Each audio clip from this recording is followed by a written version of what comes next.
നമസ്കാരം. ഇന്നലത്തെ Barcelona Dortmund match എന്താ കളി!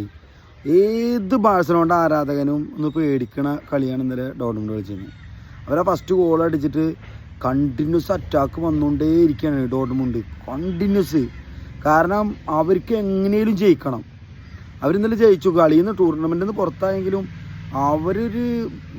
അവരൊരു ടീമുണ്ട് എന്ന് അറിയിച്ചിട്ട് പോയ പോലത്തെ ഒരു കളി ഇന്നലെ കളിച്ച്. ഇന്നലെ അവർക്ക് ബാഴ്സലോണയാണ് അത്ര നന്നായി കളിക്കണം, അതൊന്നും അവർ നോക്കുന്നില്ല. എന്താ പെർഫോമൻസ്!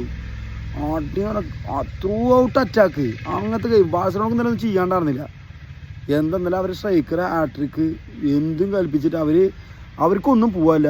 അവർക്ക് ഒറ്റ സാധനമാണ്. അവർക്ക് ഇന്നലെ ആത്മവിശ്വാസം ഉണ്ടായിരുന്നു. അവർക്ക് അതേപോലെ അർട്ടേട്ട കഴിഞ്ഞാൽ പറഞ്ഞ പോലെ ആ ക്രൗഡ് മുഴുവൻ, അതാണ് നമ്മളെ ഹോമിൽ നമുക്ക് കളിക്കുമ്പോൾ. അത് ഏത് പൊട്ട ടീമാണെങ്കിലും നമ്മളെ ഹോമിൽ കളിക്കുക എന്ന് പറഞ്ഞാൽ നമ്മളെ നാട്ടിൽ കളിക്കുമ്പോൾ അത് പെട്ടെന്ന് അടിച്ചു പോലെ എളുപ്പമല്ല. അത് കണ്ട ചോര തളച്ച് കയറിയിട്ട് അമ്മാരി കളി. 1-2 ഗോൾ ഓഫ് സൈഡ് ഗോൾ വന്നു. പക്ഷെ ഇന്നലെ ഡോർട്ട്മുണ്ട് കളിച്ച കളി ശരിക്കും ബാഴ്സലോണയെ പേടിപ്പിച്ചു. എന്തായാലും അടിപൊളി 3 ഗോളിന് ജയിക്കും. 3-1 ജയിച്ചാലും രക്ഷയില്ല.